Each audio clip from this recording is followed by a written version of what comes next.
천천히 읽겠습니다. 여러분 같이 읽으십시다. 시작. 절기란 사계절을 말하는 것이 아니라 저주 아래 놓인 인류를 구원하기 위해 하나님께서 세워놓으신 구속사의 진행 과정으로 하나님께서 정하신 후 이스라엘 민족들은 가나안 땅에 들어가서 농사를 지으며 이 절기를 지키도록 명령하셨다. 지금 절기의 오순절을 오늘 공부합니다. 자, 그런데 이거를 왜 이렇게 인류 역사의 구속사 진행 과정을 표시해 놓은 것이 절기인데 왜 우리가 이것도 또 꼭 알아야 되냐면요. 인류 역사뿐만 아니고 누구 인생? 내 인생도 똑같이 이렇게 인도하기 때문에 그렇습니다. 내 인생을 끌어가신 하나님의 원리예요. 그러니까 여기에 내가 보조를 맞춰야지 돼요. 하나님은 지금 나를 어떻게 가려고 하는데 내가 이걸 알아서 거기에 보조를 맞춰야지요. 이게 지금 인도에 가는, 하나님 안 보이시잖아요. 인도에 가는 사람과 지금 끌려가는 이 학생이 서로 보조를 맞춰야지 제대로 탁탁 이렇게 그의 나라와 그의 의를 구하게 되므로 인하여서 그 밑에 이 모든 것을 더하여 주리라라는 말씀이 이루어지기 때문에 그렇습니다. 그래서 절기를 그래서 공부하는 것입니다. 한번 우리가 여호와의 절기가 전부 몇 개로 하나님이 만들어주셨지? 이건 하나님이 만들어주신 거예요. 7이죠. 자, 7절기 여러분 우리가 이제 매해 오순절마다 여러 번 공부했으니까 여러분 암송하실 수 있을까요? 한번 써보시기 바랍니다. 첫 번째가 6월절, 두 번째가 무교절, 세 번째가 초실절은 지금의 무슨 절인가요? 부활절. 아유, 전부 다 하신 것 같아. 네 번째 오늘 하려는 거가 오순절은 부활절부터 얼마 있다가 오는 날일까요? 50일. 오순이라는 게 그런 의미예요. 5, 그리고 수는 10을 나가거든요. 그러니까 50일 후입니다.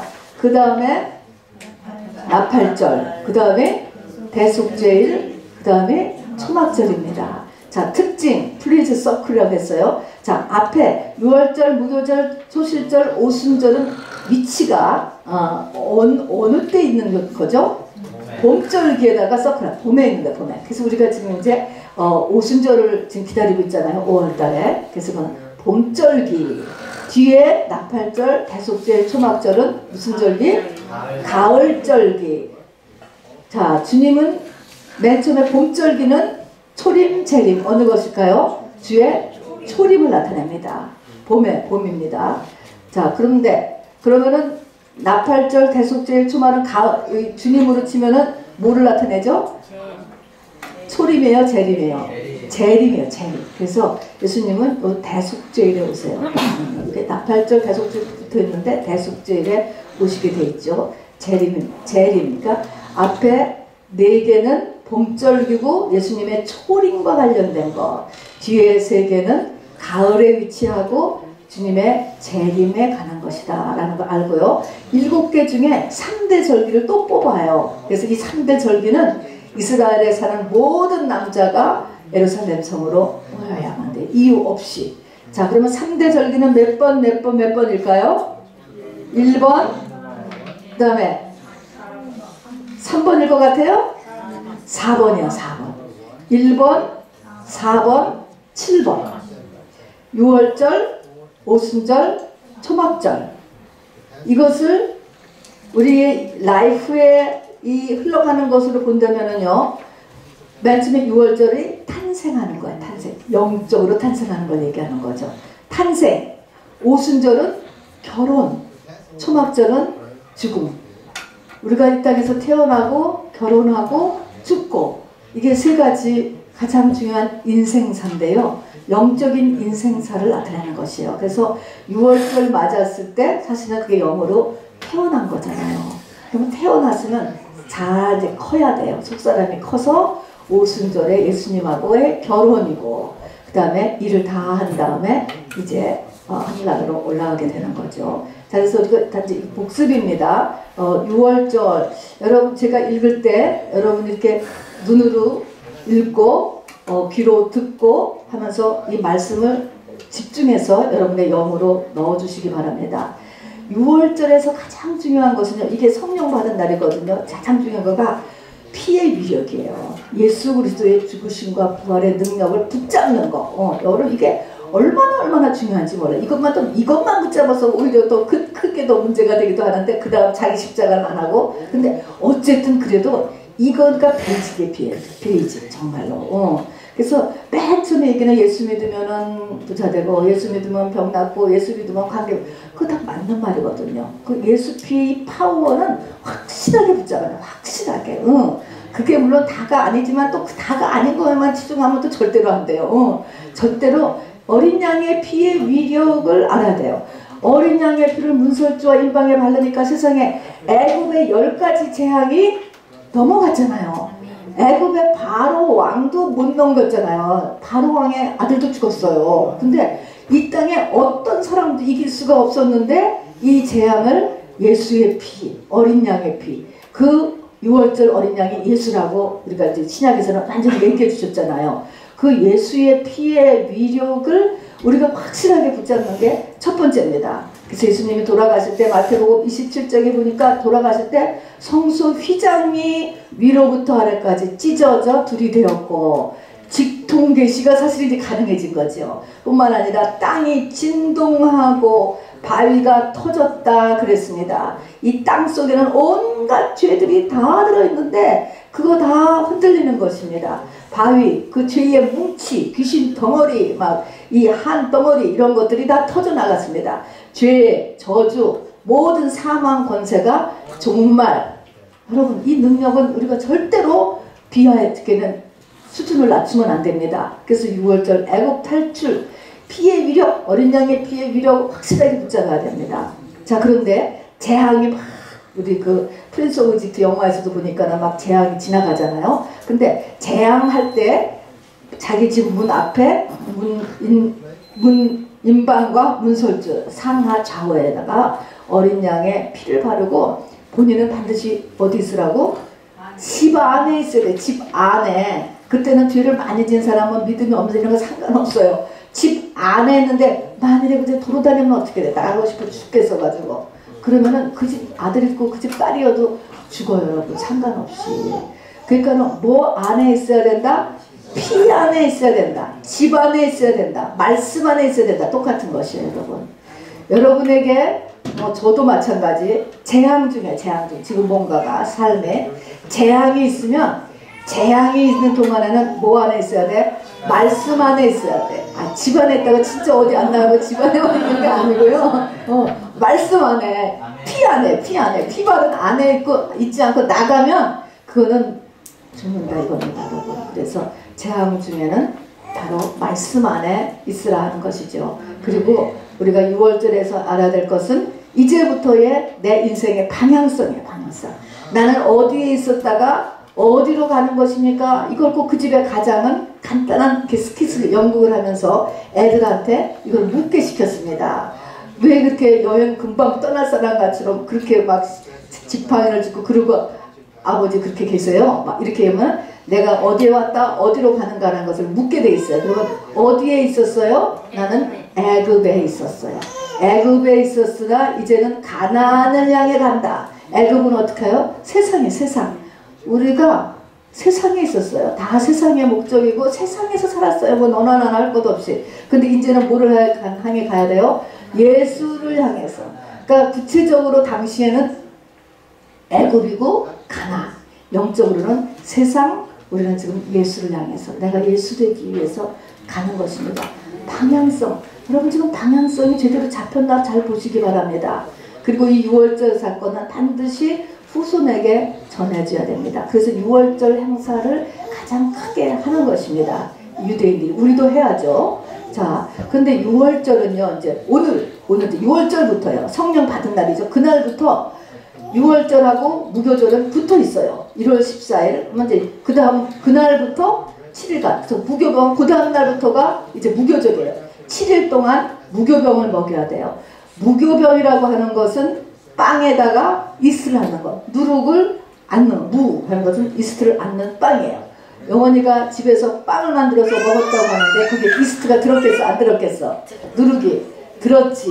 들었으니까 맛있지. 맛있게 먹었다. 구워서 먹었다고 하더라고요. 자, 그런 것처럼 근데 이날은 7일 동안 무교병을 먹어야 돼요. 그 무교병을 먹어야 되는 의미가 있는데, 첫 번째는 무교병이라는 것은 누룩을 안 넣은 빵, 누룩을 안 넣은 떡. 누룩에는 두 가지가 되어 있습니다. 누룩은 나쁜 의미에서는 죄고요, 좋은 의미에서는 야, 누룩을 넣으면은 딱 요만한 빵을 요만하게 크게 부풀러 오르잖아요. 그런 것처럼 두 가지 의미가 있습니다. 첫 번째는 죄를 상징할 때는 죄를 일주일 동안을 계속 죄를 빼내는 작업을 해라 하는 것입니다. 자, 이 7이라고 하는 숫자는 완전수입니다. 자, 그래서 우리가 성령 받았으면 이거를 보면요, 우리가 알아둘 것이, 와, 성령 받은 날부터 그 다음부터는 금방 우리가 그 다음 해야 될 잡이 뭡니까? 회개하는 일이에요. 죄를 빼내는 거. 내가 지금까지 이제 애굽에서 살았잖아요. 애굽에서 살면서 하는 많은 죄를, 누룩을 빼내는 작업을 해라, 그런 의미죠. 그래서 6월절에 뭐 먹어요? 6월절에 3대 메뉴 있잖아요. 맨 처음에 양고기, 그 다음에 쓴나물, 그 다음에 무교병. 쓴나물은요, 고난이에요. 고난.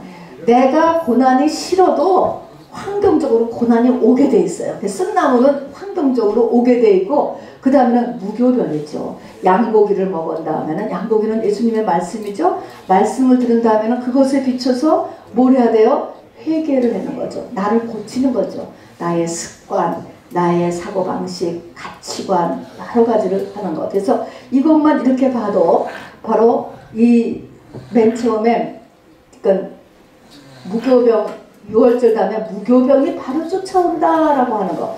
무교병은 누룩이 없는 빵이다. 죄를 다 터는 일을 하는 것이다 하는 것입니다. 그 다음에는 누룩을 넣어서 부풀릴 시간이 없었던 것처럼, 왜냐하면 엑소도스 할 때요, 1월 14일 날 6월절하고 1월 15일 날 애굽을 떠났거든요. 애굽을 떠나니까 막 하루 막 여러 가지 짐 챙기고 식구들 챙기고 하니까 너무 바빠서 이게 누룩을 안 넣고 그냥 밀가루를 갖고 온 거예요. 그래서 그만큼 회개에는 긴박성을 가지라는 것입니다. 그냥 나중에 또 하자, 나중에 또 하자는 게 시간이 없었어. 근데 막 애굽을 빨리 떠나야 되니까 그만큼 빨리빨리 우리가 회개를 해야 된다는 긴박성도 나타내고요. 그 다음에 7은 완전수예요. 그래서 7일 동안 누룩 없는 빵을 먹는다. 7일 동안 회개한다. 이 말은 이 회개, 나에게 회개가 차야 소실절을 맞는다. 이 말은 회개가 차야 예수님의 십자가 죽음, 예수님의 부활의 능력을 확실히 알아. 아까 같이 예수 피의 능력이 얼마나 큰가라는 것을 수도 없이 듣지만 그것이 나에게 홀 내 몸으로 다 와닿는 것. 이거는 뭐예요? 내가 죄가 떨어져야지 되더라고요. 죄가. 그래서 첫 번째는 내가 일단 회개가 차면 소실절을 맞는 거예요. 예수님의 그 능력을 보게 돼. 그 다음에 또 한 번의 또 대회개가 끝나고 나면 그 다음에는 예수님과의 연합이 이루어집니다. 여러분. 그건 이제 자기 십자가죠. 근데 우선 여기서 무교절을 왜 7일 동안이나 7일 동안 이 누룩 않는 이 빵을 먹느냐, 이제 그것의 의미입니다. 그래서 무교절을 맞는 거예요. 여러분, 민수기 33장을 좀 열어주시기 바랍니다. 구약성경 253페이지입니다. 253페이지. 민수기 33장. 민수기 33장은 이스라엘 민족들이 광야에 살던 주소, 에드레스 목록이에요. 몇 번 이사 갔다고요? 42번 이사 갔습니다. 여러분, 한 곳에서 1년을 못 살았어요. 자, 그러면 이게 42이 뭐가 또 42이라고 그랬죠? 아브라함부터 예수가 40이대. 그래서 똑같은 것입니다. 예수 안에 들어가는 거나 가나 안에 들어가는 거나 똑같이. 근데 여기서 보니까 33장이 이제 어디에 진치고 그걸 42개 써놨는데요. 시작을 좀 한번 우리가 알아보려고 합니다. 33장 1절부터 7절까지 우리 74님 한 절, 우리 한 절 읽어볼게요. 자, 여러분 같이 읽읍시다. 253면. 모세와 아론의 인도로 대오를 갖추어 애굽을 떠난 이스라엘 자손들의 노정은 이러하니라. 우리 2절 읽읍시다. 모세가 여호와의 명령대로 그 노정을 따라 그들이 행진한 것을 기록하였으니 그들이 행진한 대로의 노정은 이러하니라. 그들이 첫째 달 15째 날에 라암셋을 떠났으니 곧 유월절 다음 날이라. 이스라엘 자손이 애굽 모든 사람의 목전에서 큰 권능으로 나왔으니. 네, 우선 애굽을 언제 떠났어요? 6월절 다음날 15째 날 1월 14일이 6월절이거든요. 그 다음날 떠났으니 여러분 이거 굉장히 바쁘지 않겠습니까? 그 다음날 6월절 다음날 떠났다 그랬습니다. 라암셋은 애굽이에요. 애굽. 4절 애굽인은 여호와께서 그들 중에 치신 그 모든 장자를 장사하는 때라. 여호와께서 그들의 신들에게도 벌을 주셨더라. 이스라엘 자손이 라암셋을 떠나 숲곳에 진을 치고. 숲곳을 떠나 광야 끝 에담에 진을 치고 7절 같이 읽읍시다. 에담을 떠나 바알손 앞 비아히로서 돌아가서 믹돌 앞에 진을 치고 여기까지 하고 그 다음에 8절은 이제 홍해를 건너는 거야. 그러니까 홍해 전까지가 앞에서 이제 라암셋서부터 홍해까지 오는 거가 딱 7일 걸렸어요. 그러면 왜 홍해를 경계쳤냐면 홍해를 건너는데 이스라엘 민족은 홍해를 건넜지. 그 뒤에 애굽의 군대들이 쫓아왔는데 홍해를 건넜어요? 못 건넜어요? 못 건넜어요. 자기도 될 줄 알고 쫓아 들어왔다가 물이 닫히는 바람에 다 죽었어. 자, 그래서 홍해를 건너는 거하고 홍해를 못 건너는 거하고의 차이가 나는 거예요. 근데 이것이 언제 걸렸냐면은 7일째에 7일 만에 홍해 앞까지 왔다. 지금 그걸 하는 것입니다. 자, 푸른틈으로 돌아옵시다. 자, 2번입니다. 무교절은 7일간 무교병을 먹는 거. 그러니까 7일을 거쳐서 홍해, 죽음을 이렇게 못 건너가는 가긴 홍해를 건넜다. 이제 이 말이나 7일 동안 무교병을 먹는다. 라고 하는 이제 그 말을 같은 맥락. 왜 7일 동안 무교병을 먹어야 되냐? 그것을 지금 얘기하는 것입니다. 애굽을 떠나 경계선이 되는 홍해에 도달할 때까지 7일이 걸렸어요. 그래서 민수기 30선정에 보면은 15일에 애굽의 어디를 떠나 애굽의 첫 출발지가 어디입니까? 라암셋 한번 써보세요.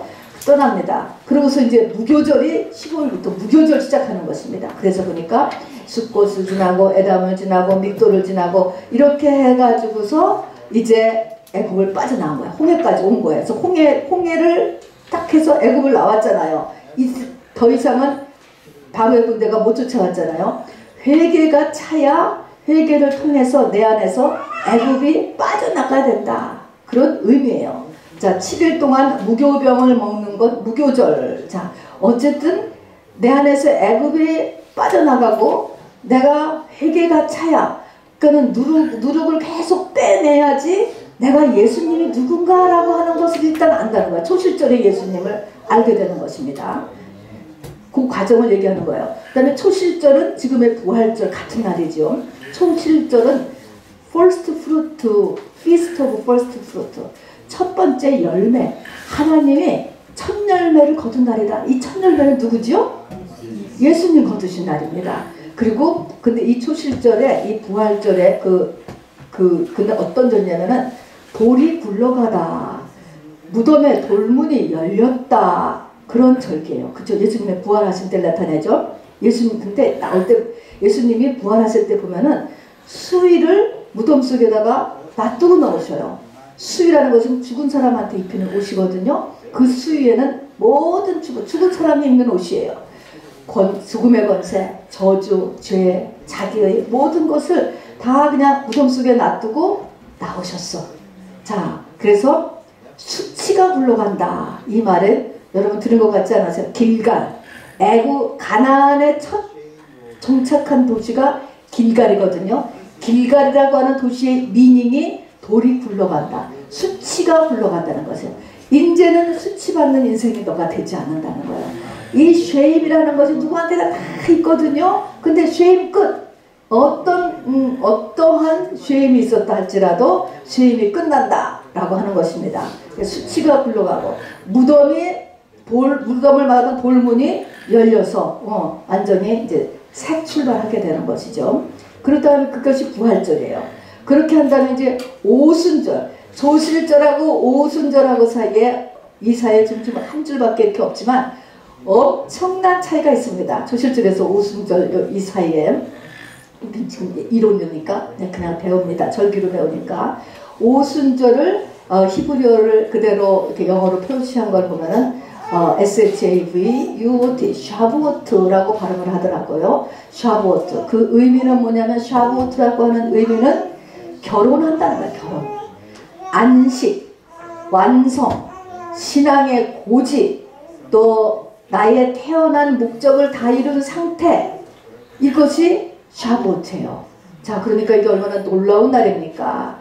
자, 그래서 이게 우리 신앙의 목표지예요. 목표지. 교회 생활의 목표지라고요, 여러분. 그리고 이것이 뭐예요? 태어난 목적이에요. 이 땅에 태어난 목적. 왜 태어났니? 왜 사니? 우리 맨날 해피 버스데이 투를 그냥 매해마다 하지만 태어난 목적은 바로 예수님하고 결혼하기 위해서 태어난 것입니다. 이것이 되면 이 땅의 모든 것들은 다 할렐루야, 다 할렐루야, 여러분. 이게 안 되면 아무것도 안 되는 거고요. 짐승하고 다름이 없고요. 자, 그래서 이 오순절의 성령 강림절, 이 오순절, 성령 강림절이라고 하죠. 너무나 사실 이게 방대한 거예요. 어떻게 우리가 오순절에 이르느냐 하는 것이죠. 설교도 여러 번 해야 되고 또 여러 가지 관점에서 우리가 오순절을 공부합니다. 또 하고 또 하고 또 하고 그렇게 하다가 이제 이 지식이 내 인생에 적용이 되기 시작할 것입니다. 첫 번째로 보자면 절기면에서는 7대 절기에서의 바로 이 오순절이 네 번째 절기, 그리고 첫 초실절에 첫 열매를 거두고 오순절에는 농사 지은 나머지를 다 거두는 것입니다. 농부가 첫 열매만 얻고 뒤에 열매를 못 얻으면 큰 손실 아닙니까? 그런 것처럼 하나님이 천지 창조를 하시고 나서 첫 열매만 거두고 뒤에 열매를 안 거두고는 정말 아무것도 아니지. 그렇기 때문에 여러분 오순절을 맺게 하기 위해서, 다음 열매를 거두기 위해서 하나님의 열심이 특심이라는 걸 여러분 잊어버리면 안 돼. 여러분을 오순절 맞게 하기 위해서 하나님이 정말 열심히셔요. 자, 두 번째 50. 자, 부활절 후에 50인데 50이라고 하는 숫자 면에서 봐야 돼요. 50은 무슨 숫자일까요? 50은 희년의 숫자예요. 희년. 우리가 안식일이 있고 안식년이 있고 희년이 있잖아요. 희년은 매 50년마다 오는 거예요. 모든 빚이 다 탕감되는 거예요. 그래서 이스라엘 민족들은 민족 자체가 소망이 있어요. 왜냐하면 50년 지나면 잃었던 땅, 잃었던 돈, 잃었던 남편, 잃었던 아내, 잃었던 아들들이 다 다시 돌려줘야만 하는 것이니까. 그러니까 소망이지요. 하여튼 다 풀어지는 게 50이에요, 여러분. 아브라함이 독자 이삭을 바쳤잖아요. 그리고서는 하나님께서 내가 이제야 네가 나를 경외하는 줄 안다. 네가 이제 대적의 문을 취하리라 라고 했을 때가요. 바로 그때가 이삭의 나이가 25살이에요. 그래서 그게 갈대와 우르 떠나서 50년 만에 바로 이 끝까지 올라간 것이죠. 자, 그 다음에는 이 오순절날 또 구약에서 중요한 사건이 하나 있었는데 어떤 사건이 있었냐면은 시내산에서 율법을 받은 날이 오순절 날이었습니다. 자, 그러면 이게 왜 중요하냐면 법이 달라지는 거야. 법. 애굽에서 살고 애굽법에서 살던 사람이 이제는 다른 나라에서 다른 법이 바뀌었습니다, 여러분. 자, 그래서 완전히 새로운 나라, 새로운 법에 따라 사는 새로운 삶이 시작되는 게 오순절이에요. 그래서 이것을 진정한 의미의 거듭남이에요. 사실은 6월절만 가지고도 사람들은 다 그냥 거듭남이라고 그래요. 왜냐면 오순절까지 가는 숫자가 지극히 적기 때문에 그냥 그렇게 거기까지 말을 못하고 그냥 6월절이면 6월절에 성령 받았으면 거듭났다 이렇게 해도 뭐 말이 틀릴 건 없어. 그러나 엄밀한 의미의 새로운 삶, 새 영을 받았다, 새 마음이 되었다, 새 사람이 되었다, 그리고 그때부터는 새 언약이 너한테 적용된다라고 하는 거는 오순절을 맞은 다음부터예요, 여러분. 그래서 온 피조물이 바로 이 하나님의 자녀가 나타나기를 탄식하며 기다린다. 이거는 복의 근원이에요. 이 복순이 복자가 복돌이가 탄생하면 주변이 다 살아나는 것입니다, 여러분. 자, 그래서 새로운 삶이 시작되고요. 2000년 전 바로 120명에게 오순절날 성령 강림 사건이 일어났습니다. 그것이 이것이 오순절 성령 강림 사건. 그래서 역사적으로는 오순절까지가 역사적으로 지나고 이제는 역사적으로는 우리가 나팔절을 기다리고 있죠. 다 지나갔어요. 이제 그러나 개인으로서는 똑같이 반복되는 것입니다. 자, 그래서 바로 오순절날 성령 강림 사건이 일어나는데, 그래서 120명의 열매, 예수 1명 첫 열매, 그 다음에 두 번째가 120명 마가다락방에서 예수, 120명의 예수 만들었습니다.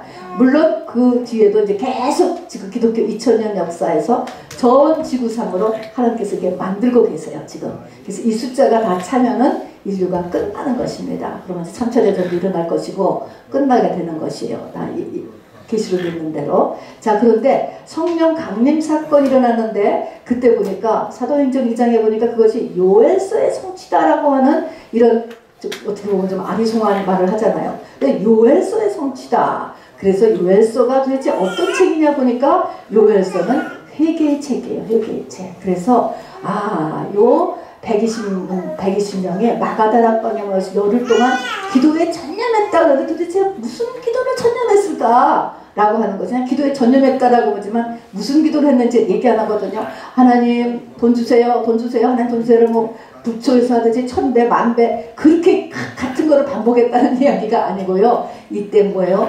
요엘서가 성취되었다. 이 회개 기도가 찼다라는 것입니다, 여러분. 그래서 결국은 예수를 알아보는 것도 회개, 다음에 내가 예수와 연합되는 것도 회개예요. 여러분, 그래서 성령을 받은 다음에 교회를 다니면서 회개라고 하는 것이 흔들리기 시작하는 건요, 굉장히 위험한 것이고요. 굉장히 손해보는 거야, 여러분. 이 회개는 당신 잘못했습니다를 얘기하는 게 아니에요. 나를 살리는 게 회개예요. 진정한 의미의 바로 모든 문제를 풀어가는 것이 회개에 있습니다, 여러분. 진정한 회개를 얘기하는 거죠. 자, 그래서 역시 회개와 직결되어 있는 것을 우리가 이 오순절에서도 볼 수 있습니다. 우리가 다 알다시피요, 오순절 마가다락방의 성령 강림 사건이 거치고 나서야 바로 이 12제자가 확보해서, 사실은 120명이 보냈는데 이제 대표로 12제자가 처음부터 쫓아다녔기 때문에 성경은 이걸 보여주기 위해서 12제자의 변화를 쓰고 있습니다. 그들은 전부 다 유대인들이었어요. 그러니까 구약은 다 알죠. 그리고 예수님하고 3년 반을 동거동락했어요, 여러분. 살았어요, 같이 그냥. 뭐 매일 교회 오는 것도 넘어서 그냥 하루 종일 주님과 같이 지내면서 많은 기적을 보고 본인들도 행했어요. 말씀 배웠습니다. 귀신 쫓아졌습니다. 그리고 동거동락했고요. 그 다음에 예수님의 십자가 처형을 봤습니다, 여러분. 봤어요. 그리고 그 다음에 예수님이 사흘 만에 살아나신 것도 만났어요. 이 옆구리에 손을 넣고 도마 같은 사람은 확인도 했어요. 다 했지만 뭐예요? 제자들은 거기서 앞으로 못 나가는 거예요. 못 나갔습니다. 할 수 없었어요. 자, 기독교는 끊어지는 거예요. 마가다락방이 없었다면 기독교는 여기서 전파되지 않아요, 여러분. 예수님의 부활로 지금 기독교가 생긴 게 아니고요. 예수님의 십자가로 지금 기독교가 여기까지 전파된 게 아닙니다. 누가 있었어요? 마가다락, 오순절이 있었기 때문에 일어난 것입니다. 그래서 이것이 굉장히 중요해요. 자, 그래서 보니까 어떻게 변했냐. 그러니까는 오순절이 있기 전에는 이 12제자나 우리나 똑같아. 말로는 다 하고 보는 것도 하고 경험도 하고 했지만 실제 너한테 딱 고난을 들이대고 죽음을 들이대고 하니까 못하겠다. 다 도망가는 거. 못하겠는 걸 어떻게 하겠어요. 자, 그래서 변했는데 어떻게 변했냐를 보니까 10가지가 변했어요. 첫 번째는 그 12제자 아니면 120명이 다 그런 거예요. 120명의 예수 믿는 뭐가 드디어 바뀌었다? 목적. 예수 믿는 목적. 그전에는 저나 여러분이나 전부 다 예수 믿는 목적이 이 땅의 문제 해결이지. 문제 해결.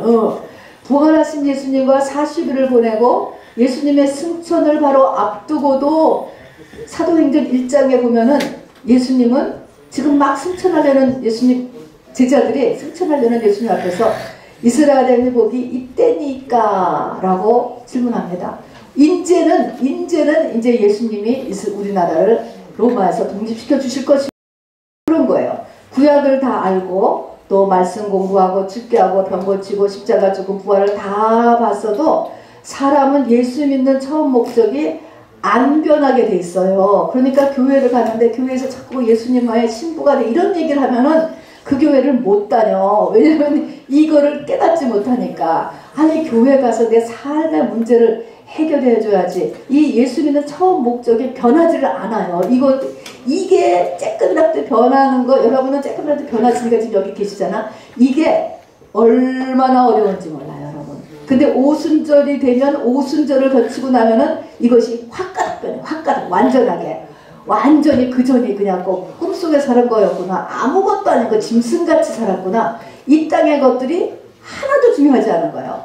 근데 세상이 목적이 되면 사실은 모든 종교가 똑같은 거예요. 그러니까 오순절을 모르면 종교다원주의는 당연히 생기는 거예요. 어느 종교 믿으나 똑같아.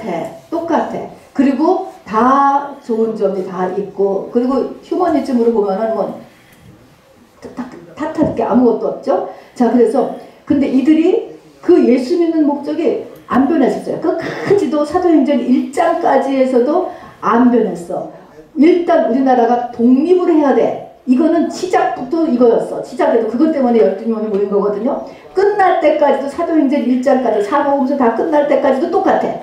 우리나라가 로마에서 독립해야 돼. 이러던 것이 마가다락방을 통과하고 나서 그때 변했습니다, 여러분. 자, 그래서 우리도 똑같아요, 여러분. 자, 그러니까 세상 썸씽을 변경시키려고 하는 것이 목적인 것이 욕할 건 없어요. 누구나 그러니까. 그러나 이것이 그게 아닌 다른 것으로 하나님이 너를 지금 자꾸 인도하고 있잖아 라고 한다면 눈치를 채라는 거지. 제 말은 그 문제를 풀어주지를 않으시고 하나님께서 자꾸 그 문제를 자꾸 끌어가. 그러면 하나님은 세상 문제를 해결하는 게 아니고 그거를 지금 이 끝나풀로 잡아가지고 너를 어디로 데려가려고 하는가 라고 하는 걸 눈치를 채라는 것이죠. 그래서 그거를 놓고 바로 하나님 앞에 자기의 속사람의 성장을 돌아봐야 된다라고 하는 것이죠. 결국은 이제 또 구체적으로 말씀에 따른 회개죠. 자, 그래서 예수 믿는 목적이 드디어 바뀌었어요. 두 번째는 전에는 죽을까봐 다 도망간 거거든요. 그래서 너희들 예수 같은 일당이지 하고 할까봐 무서워서 막 숨어있고 지네끼리 모여서도 안에서 문을 짱구고 그러고 있었잖아요. 로마 병사들이 올까봐 죽을까봐 이렇게 로마가 무서워서 죽을까봐 이렇게 했는데, 두 번째는 세상을 이기게 되었습니다. 세상보다 더 큰 권세, 진짜 월드가 있다는 것을, 세상이 아닌 다른 월드가 있다는 것을 실질적으로 알고 사는 사람이 되었습니다. 그러니까 정말 천국이 있을까 없을까, 영계가 있을까 없을까 그러는 게 아니고 확실하게 그것을 느끼게 된다는 것입니다.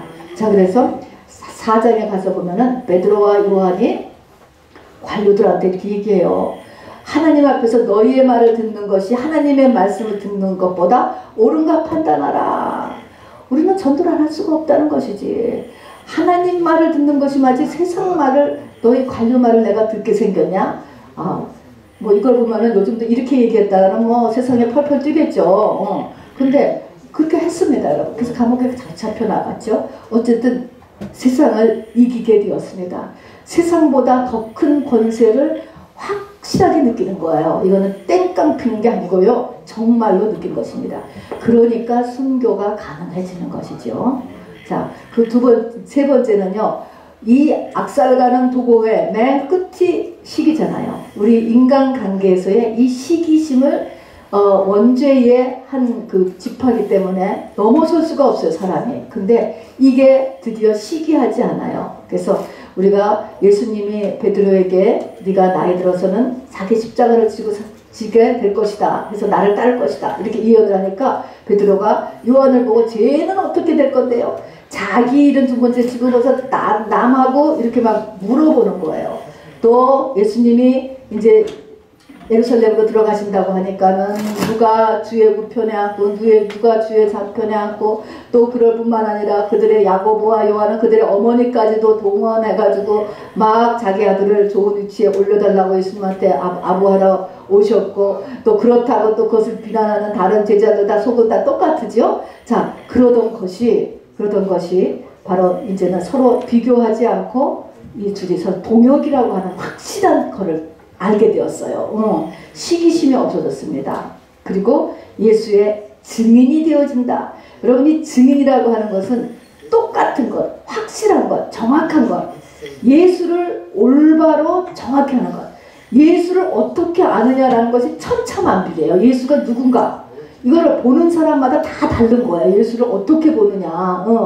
그런데 바로 오순절을 통과한 사람만이 예수가 누구고 왜 왔고 하는 것을 똑바로 한다는 거예요. 그래서 오순절 통과하는 사람이 없으면 그 나라나 그 집안이나 그 교회가 마찬가지일 거예요. 기독교가 무너져. 딴 데로 가버리는 거예요. 왜냐면 증인이 없어. 예수가 뭘 하는 존재인가를 확인히 못 잡는 거거든요. 이런 사람이 끊어지니까 아무리 예수를 열심히 믿었던 그런 나라들이 바로 모슬렘화 되잖아요, 지금. 그러니까 이런 사람이 끊어지지 않도록 나는 게 저는 최고의 축복이라고 생각해요. 우리 대한민국에도 이런 사람이 끊어지면 안 돼요. 그리고 우리 미국 땅에도 그렇고 우리 한인교회 또 우리 집안에서도 이런 예수의 증인되는 사람, 오순절을 통과하는 사람이 나야지만 돼요. 나야지만. 그래야 어떤 예수인가 그거를 증인이라고 해요. 증인이 됩니다. 그리고 이제 그들은 시키지 않아도 기도하고 시키지 않아도 영혼구원을 하러 가자. 내 속에 성령이 움직이니까 겟세마네 동산에서 1시 2시간이에요. 시간으로 하면 1시도 기도하지 못했던 제자들이 자기들끼리 하루 3번씩 성전으로 그것도 기도하러 다녔던 것을 보게 돼요. 집에서 하는 것도 힘들 텐데 하루에 3번씩 성전까지 가서 기도했어요. 자, 그러니까 막 성령께서 많이 역사하셔가지고 성전 미문 앞에 앉은 뱅이도 막 고치게 하고 막 성령이 막 좋아하시는 거예요, 여러분. 그리고 또 바울도 뭐 또 먹고 살기 위해서가 아니고 뭐 자기 커리어를 위해서가 아니고 누가 하라고 해서 하는 게 아니고 스스로 영혼 구력 사역을 위해서 5차에 선교 여행을 하시면서 주님 가신 길을 따라가는 것을 보게 됩니다. 이것이 다 뭐야? 그 안에 계신 성령께서 사시는 거예요. 내가 사는 것이 아니고 내 안에 계신 그리스도께서 사는 것이다. 그 안에 성령이 그 사람의 삶을 인도해 가요. 이제는 성령의 소욕과 육신의 소욕에서 성령의 소욕이 확실히 이기는 단계에 올라왔기 때문에 이 성령의 소욕이 그 사람을 이끌어가요. 놀라운 경지죠. 놀라운 경지. 자, 그 다음에는 예수님의 공생의 때의 능력이 필요에 따라 이제 오순절을 통과한 제자들에게도 똑같이 나타납니다. 설교, 베드로가 설교를 엄청 베드로는 정말 공부를 많이 한 사람이 아니었잖아요. 근데 사도행전 2장에 보면은 이 베드로의 설교가 모형이잖아. 기가 막히게 설교를 하잖아요. 또 설교도 이 글로만 봐도 근사하지만 그거를 듣고서 3,000명이 돌아왔다니까 얼마나 또 성령의 파워가 센 거예요. 그렇게 설교 자체도 원문도 훌륭하고 설교할 때 성령의 역사도 굉장하고 이게 다 어디서 나왔냐? 바로 오순절을 통과하고 나서 이렇게 설교의 능력이 주어져요. 또 다음에는 죽은 자를 살리는 능력. 그래서 죽은 자를 살리죠. 똑같이 예수님만 살리는 게 아니고 베드로도 살리고 바울도 살립니다. 신유의 능력, 또 각종 기도 응답 듣고 또 믿는 자의 5가지의 표적. 너희 내 이름으로 귀신을 쫓아내고 새벽원을 만나고 병든 자를 고치고 독을 맞은 즉 해를 받지 아니하고 하는 그런 모든 것들이 일어나는 그 예수님의 능력이 때에 따라서 일어날 수 있다는 것이죠. 그리고 7번째는 뭐예요? 그 배에서 생수가 난다. 요한복음 7장에서 보면 그 배에서 생수의 강이 흐르리라. 에스겔서 47장에서 보면 성전 문지방에서 나오는 그 물이고 그 물이 점점 차 올라와서 가슴까지 차고 그 물이 흘러가는 것마다 모든 것이 다 소성되는 게 나오잖아요. 그 성전 문지방에서 나오는 물, 성전이 되었어요. 내가 성전이 되었단 말인 것이다. 성전이 되면 그 배에서 바로 생수의 강이 흐른다. 이것입니다. 이 생수는 이제 물이 가는 곳마다 소성이 일어나는 것입니다, 여러분. 그렇게 할 수 있는 사람이 우리가 되는 것이죠. 아가스에서도 보면은 예수님의 신부는요, 그 배에서 이렇게 감춘 눈물이 있게 돼요, 여러분. 이게 생기는 것이죠. 그리고 교회에 오는 것이 즐겁다. 여러분, 하나님을 알게 되면 그 다음에 알게 되는 게 교회가 뭔가 하는 것을 알게 돼요. 교회가 왜 중요한가? 교회의 머리는 예수님, 그리고 교회는 예수 그리스도의 지체. 이게서 교회의 중요성이 들어오게 되고, 그리고 교회를 자꾸 가게 되는 것이죠. 그래서 날마다 마음을 같이하여 성전에 모이기를 힘쓰고, 날마다 모았다니까 놀랍지요. 날마다. 그리고 그다음에 9번째는 예수님께서 내 안에 들어오셔서 주인이 된 상태요. 그러니까 주님이 나를 통해 사셔요, 여러분. 그리고 자기도 모르게 주님 앞에 인생을 이렇게 맡겨요. 맡기고 자기가 이렇게 한 걸음 뒤로 물러가는 거를 느껴요. 그러니까 아침에 일어나서도요, 여러분들 얘기하잖아요. 주님, 오늘 저를 통해서 사옵소서. 이렇게 하는 거하고 내가 오늘 뭐 해야지 하는 거하고 굉장히 다르더라고요. 그래서 주님으로 사시게 해요. 근데 이것이 된단 말입니다, 여러분. 돼요. 되어가요. 자, 그래서 이게 주님과 동행하는 것. 이것이 완전하게 되는 것이 하다가 보면은 에녹과 같이 주님과 동행하다가 승천해버리는 것입니다. 자, 그 다음에는 완전한 공동체가 되고 완전한 사회가 되죠. 이 초대교회는요, 모든 물건을 서로 통용하고 자기 것을 자기 것이라 하는 이가 없더라. 그래서 필요에 따라서 움직였습니다. 이런 모든 물건이나 돈이나 이런 것들이. 요것만 딱 빼서 만든 게 공산주의죠. 전체 그냥 돈을 다 당이 컬렉트 해가지고서는 당의 공산당원들 만들어 쓴다. 이거는 너무너무 말도 안 되는 소리고요. 그래서 이렇게 놀랍게 변했습니다. 그래서 기독교는 어떤 공동체나 어떤 주의를 변화시키는 이즘이라고 그러죠. 그런 거를 만드는 게 아니고 한 개인을 변화함으로 인하여서 사회를 변화시키는 것이 훨씬 성경적입니다. 그래서 사도 바울이 남녀차별이라든가 노예제도를 갖다가 탓하지 않았어요. 그거를 붙이는 거. 그거를 자유주의 신학자들은 그래서 굉장히 그것에 반발하고 성경도 안 읽고 막 바울도 이그노링하고 하는 게 나오거든요. 근데 기독교가 그런 기독교는 이렇게 한 개인의 변화로서 사회의 변화를 이렇게 인도해 갑니다, 여러분. 그것이 확실하게 되는 거예요. 확실하게. 가장 근본적으로 되는 것이죠. 자, 그 다음에 레위기 23장에 보면은 오순절을 지키는 예가 나와요. 거기에 보면은 오순절날 드리는 제물이 있어요. 제물.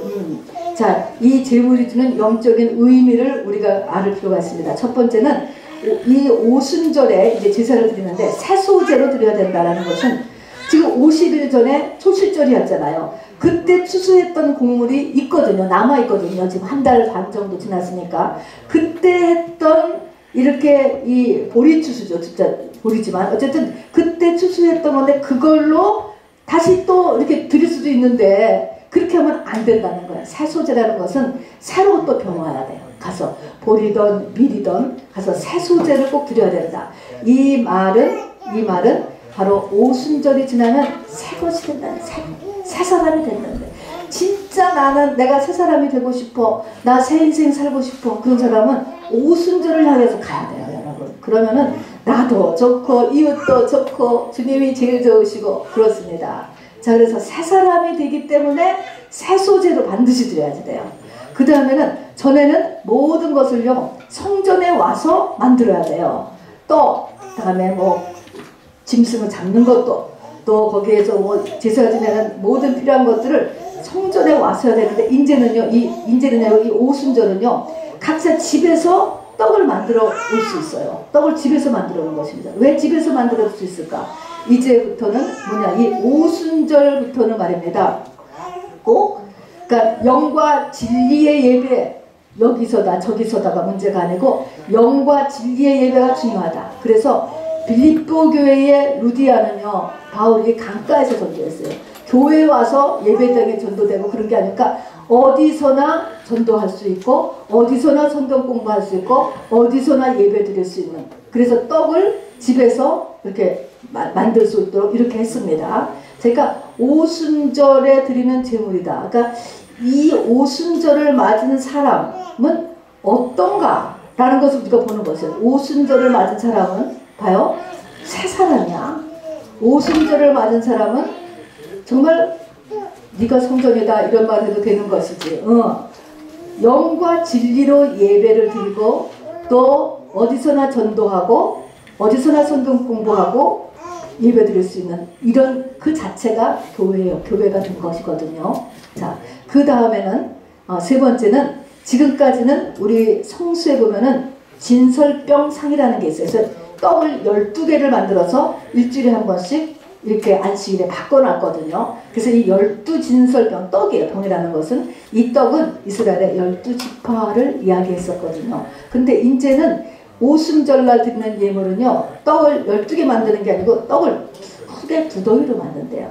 이것은 무엇을 나타냅니까? 이제부터는 이방인과 유대인이 같이 하나님 앞에 나간다 하는 것입니다. 뿐만 아니라 2덩이라고 하려면 크게는 이방인과 유대인이지만 모든 것에서 차별이 없어지는 거예요. 이제부터 오순절은. 그래서 이것을 이런 것을 보면은 이런 것들 봤을 때 여자 목사가 목사 될 수 있느냐 없느냐 아직도 싸우거든요. 이때가 되면은요 남녀의 차이가 없어져요, 여러분. 또 빈부의 차이, 또 민족의 차이, 뭐 흑인이냐 백인이냐, 뭐 랭귀지의 차이, 이런 모든 차별이 없어진다는 것이 없어진다는 의미예요. 차별이 다 없어집니다. 네, 그래서 이거 떡이 두 덩이 똑같다. 모든 사람이 다 똑같다는 것을 이야기합니다. 그래서 유대인만 뭐 제사장이 되고 사도가 되고 선지자가 되고, 이방인도 사도도 되고 선지자가 되고, 남자만 되는 게 아니고 여자도 되고, 공부를 한 사람도 되고 안 한 사람도 되고, 나이 든 사람도 되고 나이가 어린 사람도 되고, 이게 다 차별이 없어지는 것입니다. 그 다음에는 떡에다가요, 전에는 무교병을 먹잖아요. 무교병보다는 이번에는 누룩을 일부러 누룩을 넣은 떡을 만들었다고 합니다. 자, 그래서 누룩은 죄를 상징하고 번창력을 상징해요. 자, 그래서 이방인을 구원해야 돼. 근데 이방인을 구원할 때 그냥 저 사람은 이게 잘못하고 저게 잘못하고 이렇게 하지 말고 누룩을 넣은 떡을 하나님이 받으신다는 거예요. 죄가 있는 그 사람을 그냥 그대로 받들인다는 거예요. 그래서 사도행전 10장에 보면은요, 베드로가 기도하는데 보자기 같은 게 하나 내려왔잖아요. 근데 그 보자기 속에 부정한 짐승, 부정한 새, 부정한 곤충이 있었어요. 그랬더니 하늘에서 말씀이 너 그거 먹어라, 잡아먹어라. 그러니까 나는 저런 음식을 부정해서 안 먹는다. 그러니까 하나님께서 깨끗하게 하신 것을 네가 왜 부정하다고 하느냐, 이렇게 하면서 이제는 부정한 것, 이방인, 죄, 이런 거를 이제 받아들이라, 이거를 베드로가 받았잖아요. 그래서 이제 이 고넬료를 전도하고 이방인 전도, 하나님이 이방인을 받으셨구나, 이것이 시작되는 것입니다. 자, 그래서 이제 예를 들어서 우리가 어떤 사람이 막 죄 중에 있어, 마약을 하는 중이야, 담배를 못 끊어, 담배 끊고 교회 갑시다 해야 돼? 교회에 가서 담배를 끊어야 된다, 이렇게 얘기해야 돼. 교회를 먼저 오는, 죄 있는 그대로 오는 거야, 여러분. 부족한 이대로, 허물 많은 그대로, 믿음 하나도 없는 그대로, 당연히지. 그렇게 하고서, 그래서 일단 하나님 걸 다 받으신다는 거야. 일단 오라야, 오라. 누구든지 돈 없는 자도 오고, 뭐 목마른 자도 오고, 그래서 일단 다 오도록 했습니다. 그래서 이렇게, 그래서 누룩을, 떡에다가 누룩을 넣어서 만들고요. 만들고, 그리고 누룩에 또 하나면은 막 번창하잖아요. 그래서 지금은 이제 예수를 이제 흔히 막 1차적으로 막 전도를 일단 많이 해야 돼. 일단 뿌려놓고 이제 그 다음에 것을 이제 거두는 것이죠. 전도도, 선교도 계속 나가야 돼요. 그 다음에는 5번째는 구제의 중요성입니다. 곡물을 벨 때 이제 오순절에 큰 물 하나가 뭐예요? 추수를 하는데 이제 가을 가까이 오잖아요. 그러니까 추수를 하는데 반 모퉁이까지 다 베지 말고 끝을 남겨두라는 거야. 또 곡식을 베다가 떨어진 것은 다 줍지 말고 이삭을 그냥 내버려두라는 거야. 그래서 지나가는 나그네라든가 심히 가난한 사람, 이런 사람들이 모퉁이에 있는 거 베어가든가, 또 이삭 줍기라고 하잖아요. 그 떨어진 것들을 주워가게. 자, 그래서 여기서 이제 룻이 바로 이삭 줍기를 해서 먹고 살잖아요. 얼마나 많으면 그거 주워다가 하루 종일 주스면은 둘이 밥 먹고 살았다니까. 그러니까 엄청 많이 떨어뜨려 놓는 거죠. 넉넉한 마음, 구제. 여러분 초대교회도 구제를 많이 했어요, 여러분. 그래서 구제가 굉장히 중요한 우리 교회의 한 아이템 중에 하나예요, 사실은. 영혼구원, 그 다음에 구제해야 됩니다. 그래서 이런 5가지를 이제 이 오순절 맞는 사람들은 이렇게 하도록 했습니다. 그리고 저절로 마음이 이렇게 될 것 같아. 제가 이렇게 보니까 믿음이 크면 이 5가지가 저절로 이루어지는 것 같아요. 꼭 이렇게 안 배워도. 자, 여러분 이제 신앙의 목적지. 자, 3번째 파트입니다. 신앙의 목적. 교회 왜 다니자. 교회 왜 다녀? 교회 왜 다녀? 구약성경에 보면은요, 교회 왜 다니느냐? 크게 2가지로 소개합니다. 여러분 이거 알아둬야 돼요. 그냥 교회를 다니는 거는 돈 벌고 병 고치고 자식 잘 되기 위해서. 그거를 하지 마시고 이제는 적어도 이렇게 2가지를 해야 돼요. 맨 처음에는 가나안 땅에 들어가는 게 목적이었잖아요. 그래서 출애굽기, 레위기, 민수기, 신명기 가나안 땅. 그래서 여호수아까지 해가지고서 가나안 땅에 들어가는 것으로 끝나잖아요. 그러니까 가나안 땅에 들어가는 것. 2번째는 이거 봐요. 뭐라고 그랬어요? 하나님과 사람과 결혼한다는 거야. 여러분 이게 기가 막힌 것이에요. 이게 가나안 땅에 들어가는 거나 사람과 하나님의 결혼 똑같은 것이에요. 가나안 땅 이꼬르 아까 샤부오트, 오순절, 안식 똑같은 것입니다. 그러니까 한마디로 하면은 2번이에요. 하나님과 사람과 결혼한다. 여러분 하나님은 영이고 사람은 우리 3차원을 살잖아요. 어떻게 결혼을 하지? 여러분 호세아서를 통해서 하나님께서 다이렉트하게 말씀하셨습니다. 호세아서 2장 20절 우리 같이 봅시다. 시작. 내가 네게 장가들어 영원히 살리라. 그래서 내가 누구예요? 하나님. 네게 장가들어 영원히 살리라. 이것은 참으로 획기적인 말입니다. 하나님께서 사람에게 장가드셔서 영원히 살겠다. 결혼 그러면 사람과 사람 사이에서 하는 거 아닌가? 우리는 지금 그렇게 생각하죠. 당연히 뭐 사람 그러니까 우리 속에 사니까. 어떻게 하나님과 사람이 결혼할 수 있지? 하나님은 창조주이시고 사람은 피조물인데 어떻게 결혼할 수가 있냐고. 그래서 에베소서 5장 31절에 보면은 그 결혼의 비밀이 크도다 나왔어요. 이거를 육으로만 봐서 뭐 결혼하면은 굉장하게 있는 건 줄 아는데 결혼 별로가 아니에요, 여러분. 한 사람은 다 알겠지만 결혼이라는 것은 뭐 그 결혼에 굉장한 비밀이 숨어 있는 게 아니고 그때 사도 바울이 얘기한 결혼의 비밀이 크도다 얘기하는 것은 여러분 꼭 결혼해야 돼. 그 말이 아니고요. 이 하나님과 사람 사이의 결혼의 비밀 그걸 얘기하는 것입니다. 그 비밀이 크도다. 어떻게 이 창조주하고 피조물이 결혼을 해서 영원히 삽니까? 자, 결혼을 한다라고 하는 의미는요. 자, 우리는 그러면 하나님하고 결혼해야 되는 거잖아요. 예수님하고 결혼하는 거잖아요. 결혼한다는 의미는 둘이 하나 된다. 둘이 하나 된다는 의미는 같은 신분이 된다. 내가 예수님과 같은 신분이 된다는 거야. 내가 하나님과 같은 신분이 된다는 거야. 그러면 하나님 이 부부가 되고 나면 네 것이 내 것이고 내 것이 다 내 것이고 공동 소유 천하 만물이 다 너희 것이다 라고 하는 것처럼 다 내 것이 되는 것이죠. 이 땅의 물건뿐 아니고 권세까지도. 자, 그래서 하나 되면 같은 신분이 된다는 것이고요. 그런데 그렇게 되기 위해서 하나님과 사람이 하나 되기 위해 가로막혀 있는 것이 죄라고 하는 거죠. 죄. 그리고 죄의 문제가 해결되면은 하나님과 결혼하게 되는 것이죠. 자, 그러면 왜 우리가 이 죄라고 얘기했을 때도 이야기하지만 우리의 상태가 어떤데? 우리의 상태가 우리가 남편이 우리 벌써 있잖아요. 우리 남편이 누구죠? 마귀로 태어나잖아요. 마귀가 우리의 남편을 이미 잉태를 하는 순간에 마귀가 보호자고 남편이에요. 마귀를 남편 삼아 연합 상태를 이루는 상태예요. 사람 누구나. 그래서 만들어진 나를 성경은 옛사람이다. 겉사람이다. 자아다. 이렇게 불러요. 이거는 속사람이 생겼을 때 이거를 겉사람이다. 또 새사람이 생겼을 때 옛사람이라고 하는 거지. 세상 사람은 다 똑같이 이게 나야 나 그냥. 이게 나라고 하는 것이죠. 근데 우리는 속사람이 예수로 생겨났기 때문에 어려도 그 전을 옛사람이다 하는 것입니다. 자, 죄 문제를 해결하신 분이 예수님이에요. 예수님은 나에게 결혼하실 때 6가지의 폐물을 가지고 오신대요. 호세아서 2장 19절부터 20절 우리 예수님이 신랑이신데 뭘 갖고 오시는가 한번 보시기 바랍니다. 1258페이지 구약성경 1258페이지 한번 찾아보세요. 1258페이지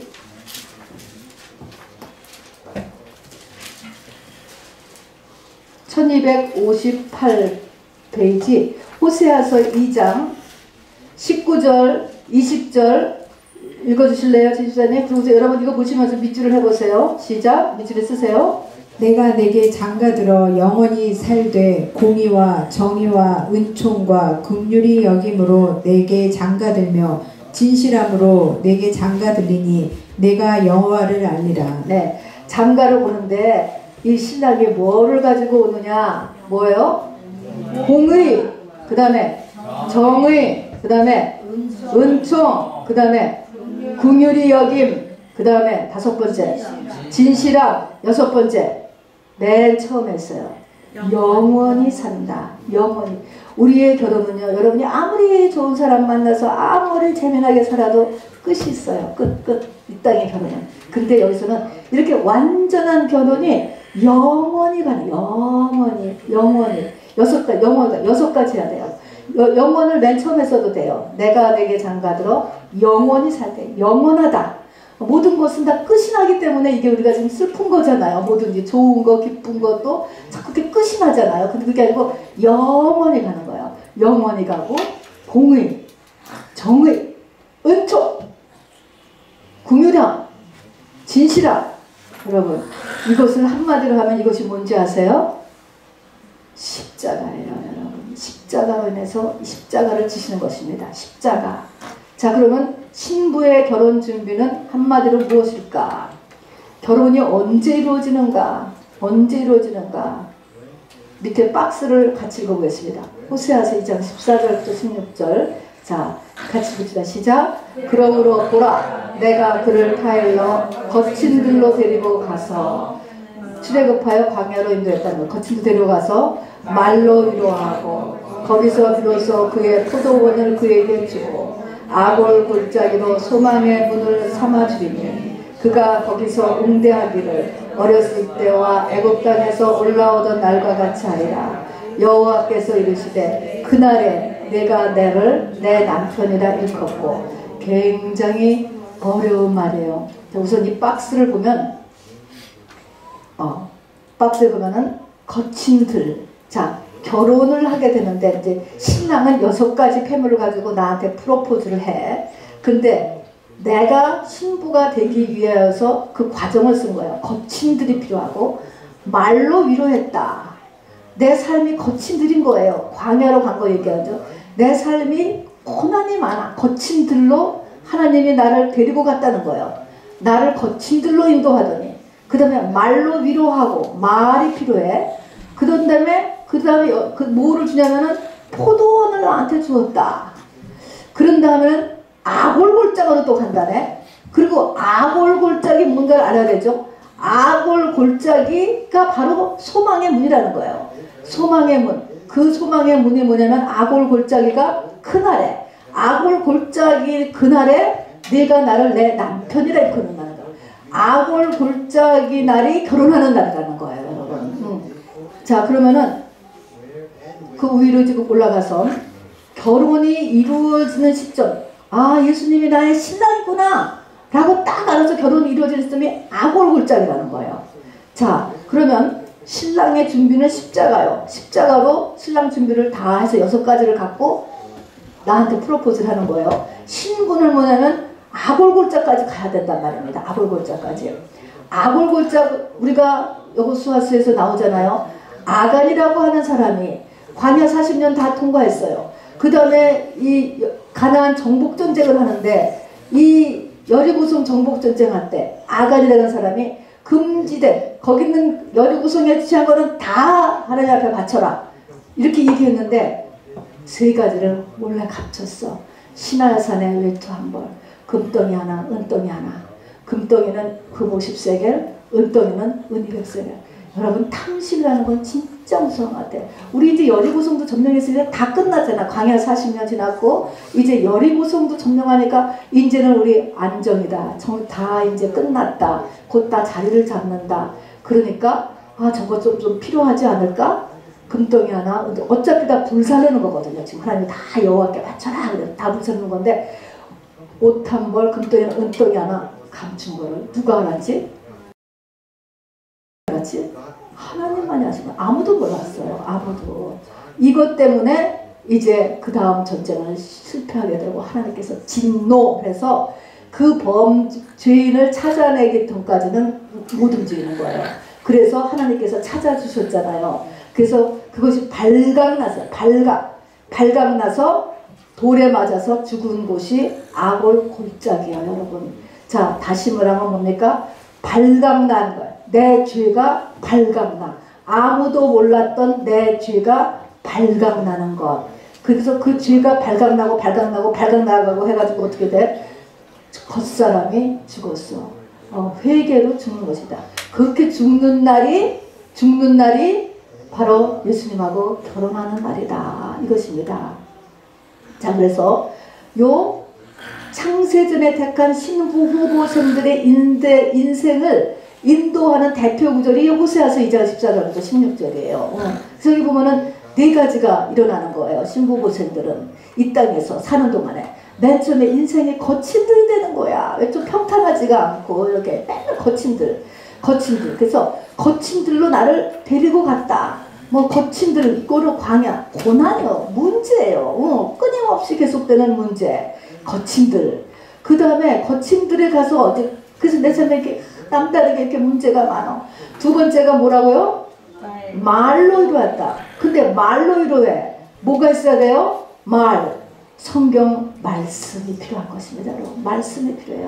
여러분께서 고난이 많을 때 하나님은 반드시 말씀의 장소로 여러분을 인도해가요. 이걸 눈치채고 가서 딱 달라붙어야지 할 때 빨리 끝나는 것입니다. 이것이.